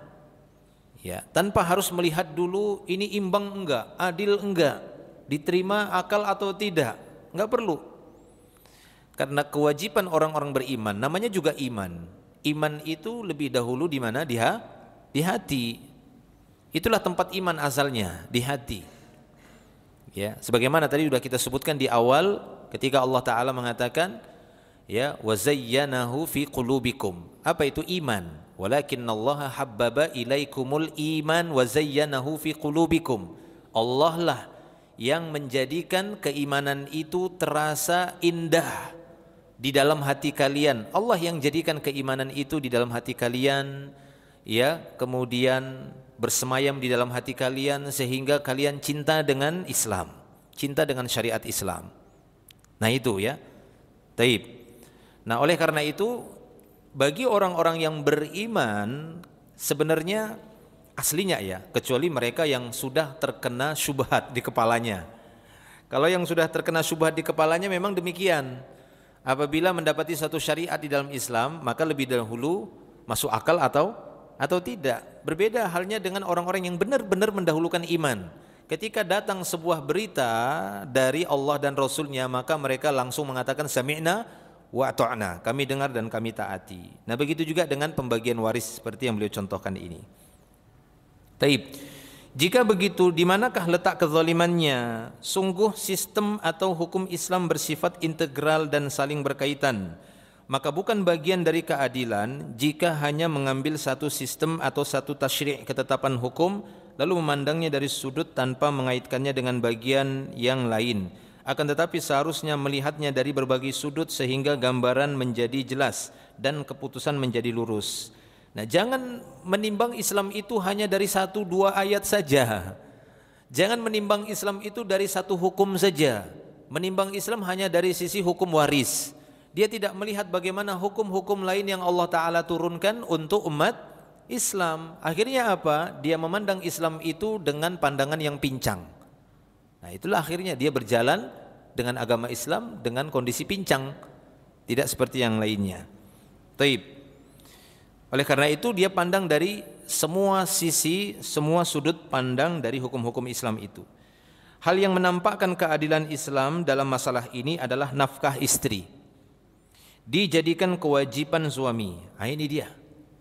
Nah, kan sudah ketemu. Ya kan? Ketemu ketika masalah hukum waris laki-laki lebih banyak dibandingkan wanita 1:2. Ya. Maka dari sisi yang lain coba kita lihat bagaimana tugas-tugas seorang laki-laki ketika sudah punya istri, di mana seorang wanita, seorang istri tidak dibebani untuk mengeluarkan harta sedikit pun, sepeser pun. Allah Ta'ala atau syariat yang Allah Ta'ala turunkan tidak membebani seorang wanita ketika menikah untuk mengeluarkan harta sepeser pun, tidak ada diwajibkan. Yang wajib mengeluarkan harta semuanya laki-laki. Dari awal sebelum menikah dia harus menyiapkan mahar, ya, dan yang lainnya, kecuali dari sang istri punya kerelaan, itu lain lagi, kan begitu ya. Itu kan kerelaan berarti dia ingin ikut serta mendapatkan pahala nafkah. Ya sama saja seperti sholat berjamaahnya wanita ke masjid. Jika mereka rela untuk berjalan keluar rumah dengan tetap memenuhi adab-adabnya, maka enggak apa-apa. Ini kan kerelaan mereka, tapi aslinya di rumah aja. Allah meringankan mereka, enggak ada kewajiban mereka harus ke masjid keluar rumah. Nah, sama tadi ketika mereka dalam rumah tangga, tidak ada keharusan bagi mereka mengeluarkan harta bagi wanita. Sehingga wajar saja dalam pembagian waris mereka mendapatkan ya setengah atau ya 2:1 atau 1:2 dari laki-laki. Ya, karena dasar ini juga ada. Kita ketemunya pada hukum yang lainnya baru ketemu. Nah, inilah ketika kita memandang Islam itu dari sudut pandang yang universal, yang global, syamil, sempurna, bukan separuh-separuh saja. Nah, itu dia. Sehingga seorang wanita yang mendapatkan harta waris walaupun dia setengah dari laki-laki misalnya, akan tetapi dia bisa menyimpannya. Beda kalau laki-laki, resiko habisnya lebih besar resiko habisnya, karena dia memiliki tanggungan. Itu pun bukan tanggungannya kepada istri saja. Kalau dia punya ibu yang butuh bantuan, ibu pun menjadi tanggungannya. Dia punya saudari perempuan ya yang belum ada menafkahinya, maka saudari perempuannya menjadi tanggungannya, misalnya seperti itu, dan seterusnya. Taib. Itu ya para jemaah Allah Subhanahu wa taala. Nah, maka kata beliau, hal yang menampakkan keadilan Islam dalam masalah ini adalah nafkah istri jadikan kewajiban suami, sebagaimana mahar untuk istri yang merupakan kewajiban suami. Sebagai contoh, seorang yang meninggal dunia dengan meninggalkan seorang anak laki-laki dan seorang anak perempuan, maka anak laki-laki mendapat 2 kali lipat bagian dari saudara perempuannya, 2:1. Lalu masing-masing menikah. Pada saat menikah, anak laki-laki itu harus membayar mahar. Walaupun tadi jumlah harta waris dia lebih banyak daripada saudari perempuan, tapi ketika dua-duanya ini mau menikah, apa yang harus ditanggung oleh anak laki-laki tadi? Dia harus membayar mahar. Dia harus menyediakan tempat tinggal, dia harus memberikan nafkah kepada istri, anak-anaknya sepanjang hidupnya dan seterusnya. Sedangkan saudari perempuannya tadi akan mendapatkan mahar dari calon suaminya, akan mendapatkan uang uang antaran, Ya, uang antar namanya. Uang jujuran, nah gitu ya. Uang jujuran, uang panai, nah gitu ya. Itu kan sah-sah saja. Ya, adat yang boleh-boleh saja seperti itu. Tidak ada larangan ya dalam Islam. Itu uang antar atau uang panai, uang jujuran sama saja, ya. Taib. Nah, dia akan mendapatkan itu. Ya, untuk seorang anak wanita dia mendapatkan mahar dari suaminya, tidak dituntut memberikan sedikit pun harta miliknya untuk diserahkan kepada suami, tidak dituntut dia seorang istri atau si saudari perempuannya tadi untuk menafkahi urusan rumah tangga ataupun kepada anak-anaknya. Maka dengan demikian saudara perempuan dapat menghimpun bagian dari harta warisan dari ayahnya dengan mahar yang ia peroleh dari suami, dan bersamaan dengan itu ia pun tidak dituntut untuk menafkahi diri dan anak-anaknya. Bahkan bisa jadi wanita itu lebih kaya daripada laki-laki, ya. Saudari perempuannya tadi bisa lebih banyak hartanya daripada saudara laki-lakinya. Kenapa? Karena resiko keluar harta tadi dengan jumlah yang banyak itu pada saudara laki-lakinya yang tadi harta warisnya dapat bagian lebih banyak. Nah, itulah cara memandang hukum-hukum di dalam Islam. Jangan memandangnya dengan pandangan Dajjal. Karena Dajjal itu memandang dengan satu mata, gitu ya. Matanya kan picak satu. Ya, jangan memandang hukum Islam itu dengan pandangan Dajjal, kan begitu, dengan satu mata. Tapi pandanglah dengan sempurna, dengan kedua mata secara terang benderang. Akan kita temukan seperti ini. Bagaimana sinkronnya, selarasnya, serasinya antara satu hukum dengan hukum yang lainnya. Taib. Jika ilustrasinya demikian, akan tidak adil jika laki-laki mendapatkan bagian yang sama dengan anak perempuan. Justru itu tidak adil kalau bagi rata harta waris itu anak laki-laki, anak perempuan. Taib.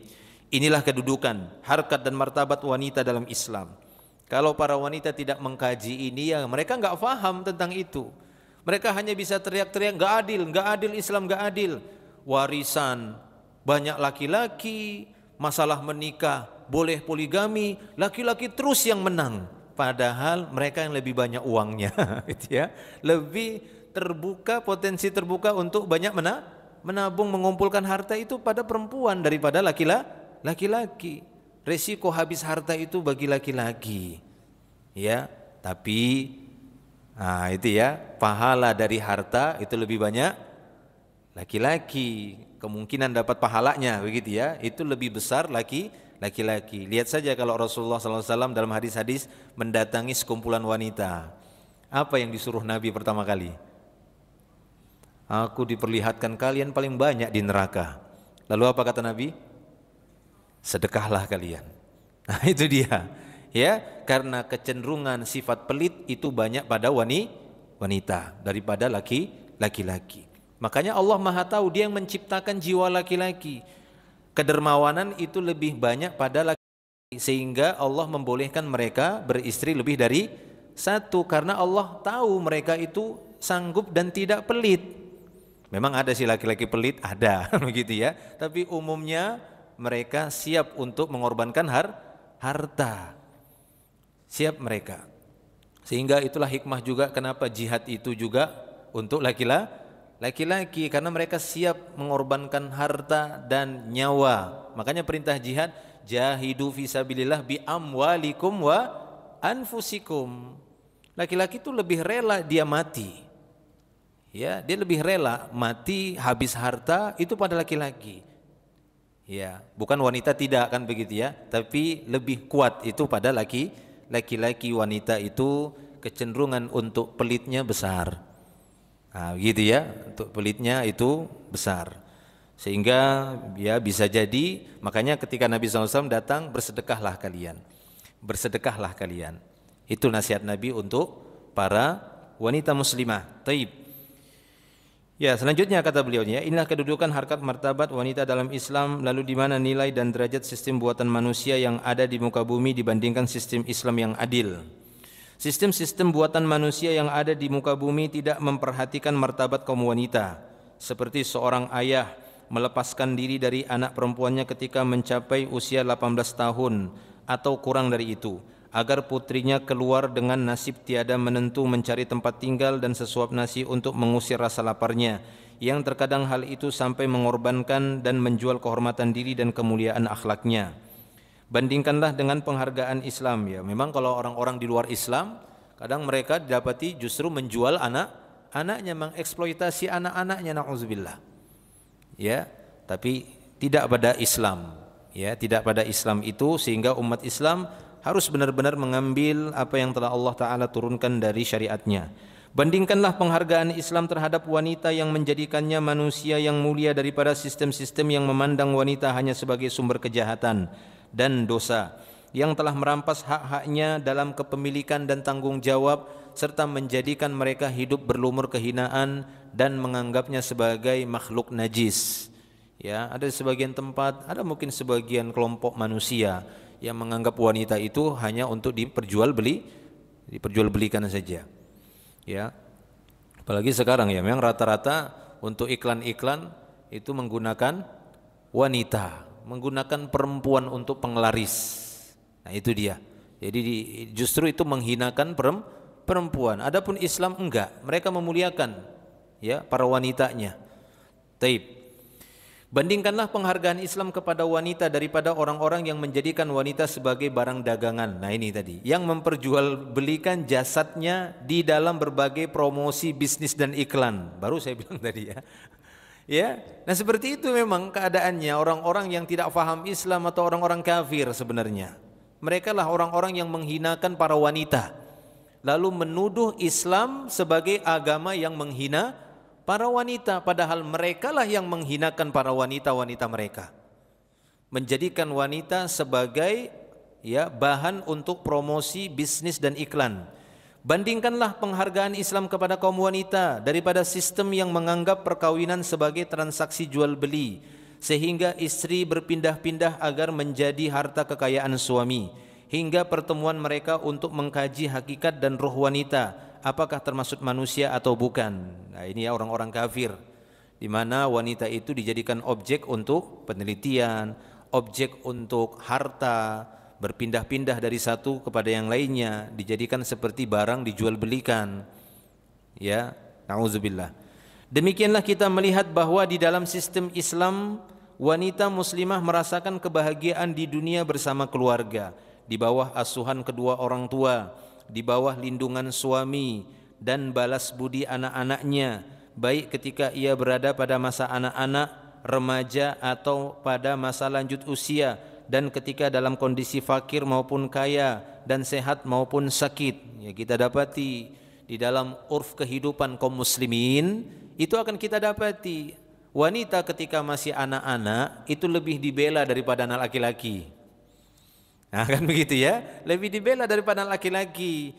Anak laki-laki udah biarkan nih adik perempuanmu, kakak perempuanmu, ini perempuan. Seperti itu. Ya, tabiat fitrah manusia itu seperti itu umat Islam. Ya, saat dia sudah besar juga lebih dijaga oleh saudara laki-lakinya, oleh ayahnya, oleh keluarganya, karena wanitanya dia. Ya, begitu juga ketika dia sudah tua, sudah punya anak, anak-anaknya menjaga ibunya, anak laki-lakinya, anak perempuannya juga. Begitu juga ketika dia sudah mencapai nenek-nenek, cucu-cucunya akan menghormati. Kalau tidak persetujuan nenek, tidak usah. Begitu ya. Nah, ini ada uruf-uruf manusia seperti itu, menunjukkan fitrahnya umat Islam ini memuliakan wanita. Taib. Kalau terdapat kejanggalan dalam hak-hak wanita yang terdapat di sebagian negeri Islam atau dari sebagian orang yang menisbatkan diri kepada Islam, maka semua itu terjadi karena keteledoran dan kebodohan mereka, serta karena jauhnya mereka dari penerapan ajaran Islam. Kesalahan dan dosa ditanggung orang yang bersalah, sedangkan Islam bersih dan bebas dari tanggung jawab kesalahan tersebut. Seperti kesalahan-kesalahan sebagian para para poligamer kah dibilang ya. Orang-orang yang mempraktikkan poligami, kemudian terjadi atau terlihat kesalahan-kesalahan itu. Itu bukan kesalahan pada syariat pernikahan poligaminya, tapi pada orangnya. Sama seperti yang kita contohkan tadi, ketika ada orang yang sholat masuk neraka karena riaknya, Bukan berarti syariat sholatnya yang salah, tapi orang yang mengerjakan yang salah niat. Nah begitu juga pada poligami itu ada niat-niat kebaikan di sana. Kalau niatnya salah ya salahlah nanti akhirnya. Tapi kalau niatnya benar sesuai dengan apa yang tadi sudah kita sebutkan, insya Allah Allah akan memberikan kebaikan pada pernikahannya ataupun pada keluarga poligaminya. Penanggulangan kesalahan itu hanya dapat dilakukan dengan kembali kepada petunjuk ajaran Islam supaya setiap kesalahan dapat terbenahi dan diperbaiki. Inilah kedudukan, harkat dan martabat kaum wanita dalam Islam secara singkat. Kesucian diri, perlindungan, kasih sayang, cinta dan perhatian serta berbagai nilai luhur lainnya. Adapun peradaban kini hampir-hampir tidak mengenal sedikit pun nilai-nilai luhur tersebut. Ia hanya memandang wanita secara materialis. Peradaban modern memandang hijab wanita dan kesucian dirinya sebagai keterbelakangan.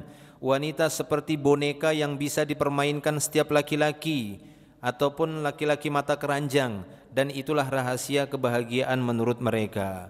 Ya, ada sebagian wanita yang terlalu murah dan murahan sehingga mudah ditipu oleh laki-laki hidung belang, mata keranjang. Akhirnya apa? Wanita sebagai objek permainan saja. Nauzubillah. Ya. Mereka tidak menyadari bahwa tabarruj dan telanjangnya kaum wanita adalah sebab dari kesengsaraan dan siksanya. Karena jika tidak, apa hubungan kemajuan dan pengajaran dengan tabarruj? Penampakan anggota badan wanita yang penuh fitnah, bersifat porno, pamer kecantikan, pembukaan dada ataupun paha, serta hal yang lebih dahsyat daripada itu. Taib. Sebagian orang mengatakan bahwasanya ya, cara hidup modern para wanita yang dikatakan wanita modern yaitu dengan pakaian-pakaian seksi. Padahal kalau kita melihat ini kan pakaian jahiliyah. Sampai tawaf saja mereka telanjang. Ya, sampai tawaf saja mereka telanjang, sampai-sampai Nabi mengumumkan pada setelah Fathu Mekah itu, wala yatufu bil bait uryan. Jangan ada lagi yang tawaf di Baitullah ini dalam kondisi telanjang, karena itu merupakan cara-cara jahiliyah dulu. Wanita-wanita jahiliyah dulu kalau mereka tawaf dalam kondisi telanjang, mereka suka membuka auratnya di hadapan orang-orang. Ya, ini dia muamalah para wanita jahiliyah. Justru ini kita katakan wanita ketinggalan zaman. Ya, justru kita katakan wanita yang suka membuka auratnya ini adalah wanita-wanita ketinggalan zaman, bukan wanita modern. Karena modern adalah wanita-wanita yang sudah meninggalkan masa jahiliyah, yaitu menutup aurat. Itulah dia wanita modern aslinya. Ya, tapi diputar balikkan. Apakah pakaian transparan yang pendek bisa dijadikan bagian dari alat-alat peraga pendidikan atau pengajaran? Di manakah letak kemuliaan dalam foto-foto para wanita cantik yang ditampilkan melalui iklan-iklan, media-media pornografi serta untuk berbagai promosi? Mengapa yang laris di kalangan manusia hanya wanita yang berparas cantik? Lalu apabila kecantikan dan keindahannya sudah sirna, mereka diabaikan dan dicampakkan bagai barang yang kadaluarsa. Nah, inilah kerugian itu nanti menimpa wanita itu sendiri. Betapa banyak kita dapati para wanita-wanita yang mereka laris dengan kecantikannya. Mereka menjual kecantikannya, menjual tubuhnya yang mulus, yang indah, tapi ketika mereka sudah tua renta, mereka dibuang begitu saja. Tidak ada yang mau menampung mereka kecuali panti jompo saja. Ya, beda tadi kalau Islam kita dapati cucu-cucunya akan menghormati mereka. Kenapa? Karena begitulah Islam aslinya.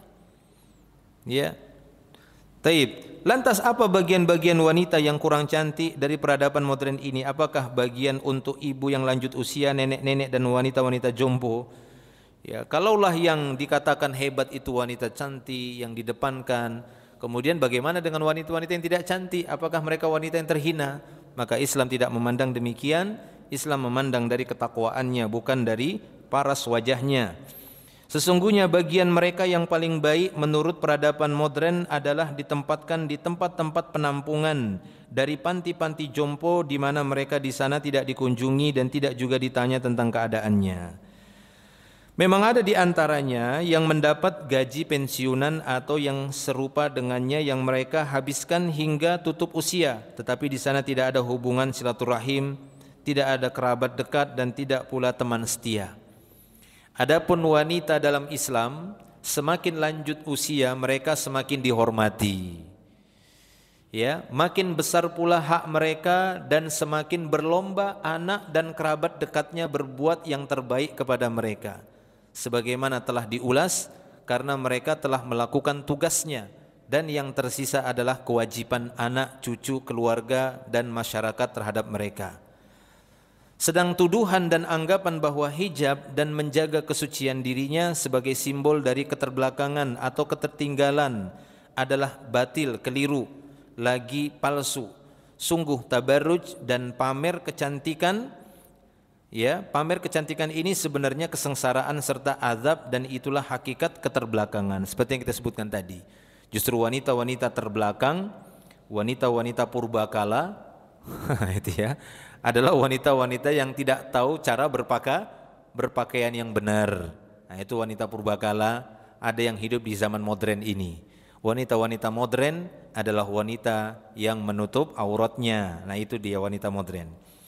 Apabila pembaca ingin dalil bahwa tabarruj dan pamer kecantikan adalah wujud keterbelakangan sesungguhnya, maka perhatikanlah dekadensi moral manusia yang tampak pada orang-orang hina bugil yang serba telanjang. Mereka yang hidup di berbagai kenistaan yang mirip keadaan hewan. Mereka tidak berjalan menuju tangga-tangga kebudayaan dan peradaban kecuali sesudah kembali mengenakan pakaian. Ya, sejatinya merekalah orang-orang yang terbelakang. Siapa saja yang memperhatikan serta mengamati kondisi kaum yang hina itu dalam kemajuannya dapat melihat bahwa setiap kali mereka meraih suatu kemajuan dalam peradaban, semakin bertambah pula persentase wanita-wanita mereka yang telanjang. Seperti tampak bahwa peradaban barat sedang berada di jalan menuju kehancurannya, mundur ke belakang selangkah demi selangkah hingga mereka telanjang bulat. Di kota-kota besar orang telanjang semakin luas, terutama sesudah Perang Dunia Pertama. Ya, dunia di negeri-negeri ya barat lah, yang mayoritas itu orang-orang kafir, kita dapati semakin terbelakang, semakin telanjang, semakin hebat. Bahkan ini merupakan kemunduran bagi mereka sedikit demi sedikit, terlebih lagi setelah terjadi Perang Dunia Pertama. Kemudian penyakit itu semakin dan bertambah serius pada tahun-tahun belakangan ini. Dan kadang orang-orang Islam itu latah. Kadang ya, kecuali orang-orang Islam ataupun kaum muslimat yang mereka masih tetap terjaga. Latah kenapa? Ya terlalu apa ya dibilang ya? Terlalu tergiur dengan budaya-budaya, kebiasaan-kebiasaan barat, menganggap orang barat itulah yang modern, kehidupan orang-orang kafir itulah kehidupan yang maju, Islam itu dianggap kehidupan yang kuno. Nah, inilah kesalahfahaman sebagian para wanita muslimah, sehingga mereka tidak memperdulikan jilbabnya, tidak memperdulikan hijabnya, dan mereka tetap mengikuti gaya hidup orang-orang kafir yang keluar rumah dengan membuka auratnya. Taib. Demikian menjadi lebih jelas bagi kita betapa keagungan, kedudukan, harkat dan martabat kaum wanita menurut Islam adalah mulia dan terhormat. Taib. Selesai pembahasannya para jemaah Allah Subhanahu wa taala untuk khatimah ataupun ya khataman. Di sini beliau memberikan sedikit penutup, itu bisa dibaca sendiri. Yaitu penulisnya Al-Ustadz Yazid bin Abdul Qadir Jawaz atau Abu Fathi rahimahullah rahmatan wasi'ah, yang beliau penulis ini baru saja meninggal dunia ataupun wafat beberapa bulan yang lalu ya, baru saja meninggal dunia, meninggalkan kita penulis.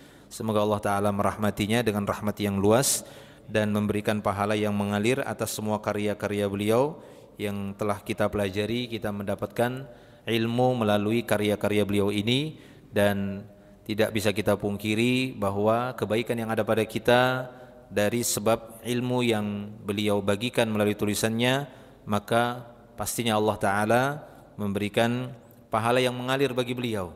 Dari ilmu yang kita dapat, kita amalkan, kita fahami, beliau akan mendapatkan pahala sepanjang hidup kita menjadi pahala yang mengalir untuknya, insyaallah. Allahumma amin. Dan begitu juga dengan kita. Ketika kita ikut andil di dalam membagikan ilmu kepada orang-orang banyak, semoga kita menjadi sebab kebaikan orang lain, yang apabila orang tersebut terus melakukan kebaikan itu, kita pun akan mendapatkan yang sama pula insyaallah, mendapatkan pahala yang mengalir terus. Taib, wallahu a'lam bishawab. Untuk materinya sudah selesai, sudah kita tamatkan buku ini.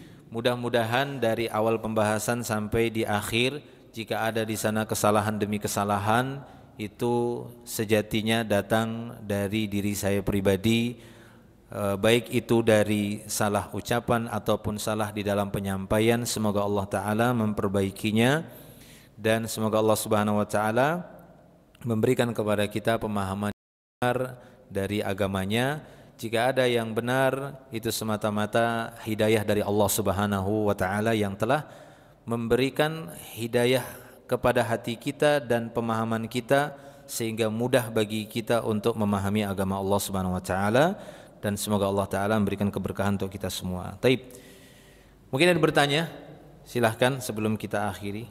Tafadhalu.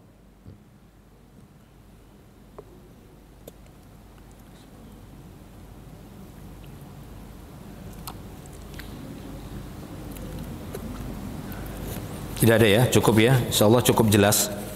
Terutama tadi ya, pembahasan terakhir cukup jelas tentang poligami. Sehingga tidak ada jalan yang lain kecuali kita berusaha, bukan berusaha untuk poligami dulu, berusaha untuk mempertahankan syariat Allah. Dalam hati kita jangan sampai ada kebencian sedikit pun terhadap syariat Allah. Kalau di sana ada yang berhasil dengan poligami, maka itu karunia Allah. Kalau ada yang mungkin terlihat kegagalannya, kesalahan-kesalahannya, maka jika dia umat Islam, kita memohon kepada Allah supaya Allah Ta'ala tetap ya menjaga kaum muslimin atau menjaga agamanya tidak tertuduh. Kan itu ya, tidak tertuduh. Itu kesalahan hanya pada orangnya, bukan pada syariat. Taib ya, mungkin itu saja, cukup. Sampai di sini, nanti insyaallah mudah-mudahan kita bisa lanjut lagi dengan pembahasan yang lainnya.